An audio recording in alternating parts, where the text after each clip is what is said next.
बिस्मिल्लाहिर्रहमानिर्रहीम अस्सलाम वालेकुम तमाम दोस्तों बिरामद है क्या हाल है। उम्मीद करें कि भी खुश हो सो शुरू करें आज की वीडियो थंबनेल टाइटल वे तुम पता लग गया उसी किस हवाले से होने लगी। आज की वीडियो होने लगी है अनबॉक्सिंग के हवाले एक माइक है जो तुम पिछली वीडियो में दसा है कि मैं एक माइक ले आए।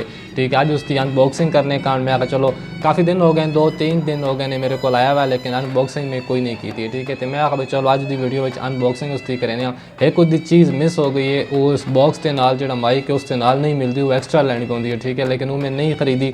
मैं उस चीज़ का पहले आइडिया नहीं है कि मैं आखा चाहिए मैंने कुछ स्टैंड है माइक वाला वो उत्ते यू सैट हो वैसी माइक, लेकिन उसका एक चीज़ रहता चाहिए है स्क्रीन पर तुम फोटो नज़र आता पे उसका आर्डर में दराज से कर देता हो 1-2 दिन तक वो भी आ वैसी।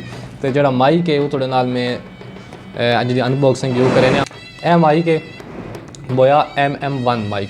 ठीक है जी, इसकी जी प्राइस कितनी है, कितना दा आया, कितों लिया, वो तमाम डिटेल थोड़ा दसेने पहले इसकी अनबॉक्सिंग करें। ठीक है, तो इस ओपन करें।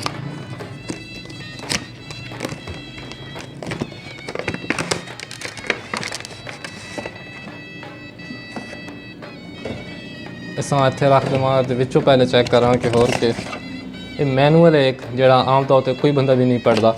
इस डब्बे के ही रखे ने। तो मेन चीज़ पहले एक स्टिकर है, एक ई केबल है जी मोबाइल के नाल ते माइक के नाल अटैच हो सी। ठीक है, इस भी चेक कर गई ने ओपन करके खोल के हाली माइक एक साइड लग वैसी माइक के तो एक साइड लग वैसी मोबाइल के। ठीक हो गया जी। उस तो बाद एक और केबल है ये कैमरे वास्ते आई थिंक सो कि कैमरे तो अगर वीडियो बनाते पे हो तो कैमरे वास्ते माइक अटैच करना तो ये कैमरे की केबल है। तो ही माउंट है एक इस उत्ते कैमरा जो माइक है वो सैट हो सी। तो फिर जो मैं चीज़ दसता अपना जी मिस है वो इतने लगनी है। ठीक है, फिर वो उत्ते मोबाइल के उत्ते माइक सैट हो सी। तो एक होर इसका पाउच है, बड़ा प्यारा पाउच है, ये तमाम चीज़ तुम सैट कर गए हो। तो जी मेन असली चीज़ है वो है माइक है। ठीक है जी, तो इस माइक का मैं कितने इस वास्ते वे कि व्लॉग वगैरह बनाना हो तो बाहर हवा वगैरह चल रही होती या शोर होता है मार्केट व्लॉग बना तो आवाज़ सही तरीके कैच नहीं होती, तो उस वास्ते जरा इन्हें माइक में किया वे। ठीक है, तो ये तकरीबन आया कितने का वे तकरीबन 4500 का या 5000 का मेरा ख्याल है। 5000 की कीमत है। ये भाई मेरे होंगे तो बई उन्हें उतों भेजा वे कीमत उन्हें मौकून दसी भी कितनी है, लेकिन मैं चेक की थी 5000 इसकी जी कीमत है। हो गया जी, तो ये अलग सी इस ना इस पहले मैं तो सैट कोई नहीं किया हूँ मैं सैट भी करन लगा ए विच लग गया ये इस जगह तो सैट हो वैसी। ठीक है, जी तार है ए वाली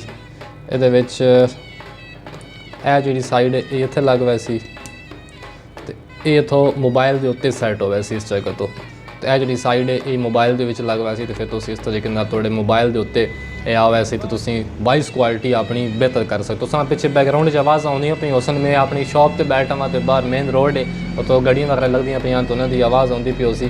तो लिया कितों वे भाई और वो तुम मैं थोड़ी वीडियो जी बना के भेजी। इस वीडियो के एंड जी ला दे तुम वेख के जो माल चो जितों लिया दुबई चो खैर खरीदना तो वो अज की अनबॉक्सिंग की सिटी जी मैं थोड़े शेयर करना चाह रहा। अज काफ़ी दिन हो गए माइक आया हुआ है लेकिन ये वीडियो मैं कोई नहीं बनाना पाया, तो मैं आखा भी चलो आज की वीडियो में तुम अनबॉक्सिंग भी शेयर कर दूँ। जी इस माइक की वॉइस क्वालिटी है ना वो इंशाल्लाह नैक्सट वीडियो के थोड़े नाल मैं शेयर करे करूँ। आउटडोर वीडियो थोड़ी जी शूट कर इतने अपने ग्रां के नेड़े ताकि चेक कर भाई इसकी जी वॉइस है वो कितनी कवर करें तो वॉइस क्वालिटी पहले वीडियो नालों बेहतर होती है या नहीं होती है। फर्स्ट अनबॉक्सिंग अच्छा एक 2 चीज़ा और भी निकलियाँ ने ये मेरा ख्याल है कोई स्टिकर वगैरह ने। तो खैर आज की वीडियो इतने एंड करें। आई होप सो कि यह जी चीज़ मैं बाई की है ये मेरे कान मुफीद हो सी तो तुम भी कॉमेंट सेक्शन में दसा कि व्लॉगिंग वास्ते ठीक है या नहीं है। तो इंशाल्लाह होर नैक्सट वीडियो थोड़े नाल शेयर के अंदर अस मिलते हैं किसी और वीडियो अपना ढेर सारा ख्याल रखे, दुआवां याद रखे। अल्लाह हाफिज़।